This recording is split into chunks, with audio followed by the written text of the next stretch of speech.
Welcome to Uniarch Learning Hub. In this episode, we are going to introduce image parameters of IPC. We will explain parameters under scenes, image enhancement, exposure, smart illumination, and white balance. Let's get started. The easiest and quickest way to achieve the desired image effect is to select a scene from this drop-down list based on the scene your camera is in. Here you will find several preset scene modes that fit in different scenarios. Setting any of them to the current allows you to switch scenes quickly. You can also add these scenes to the auto-switching list and set up a schedule, an illumination range, and the PTZ elevation as the conditions for each scene you selected. If auto-switching is enabled, the system switches to the scenes you added to the list automatically when the conditions for switching to any of the scenes are met. By default, the auto-switching list includes the default scene in which the camera remains when no conditions are met.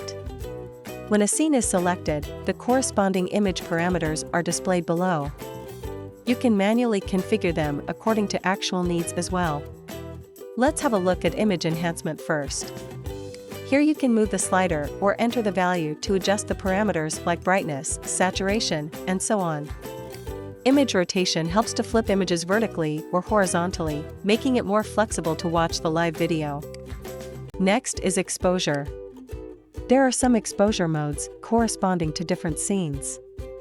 In some modes like custom and manual, shutter and gain can be adjusted manually. The slow shutter improves image brightness in a low-light environment.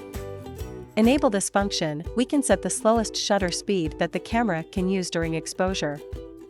Here you can switch day and night modes. The camera provides black and white images in night mode.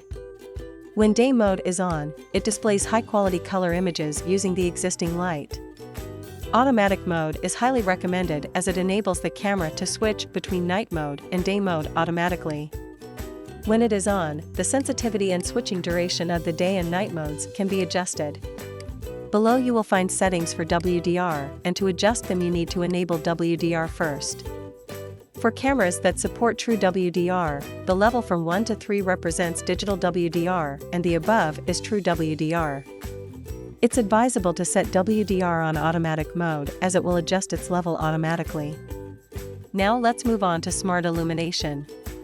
The parameters under smart illumination vary with the camera models.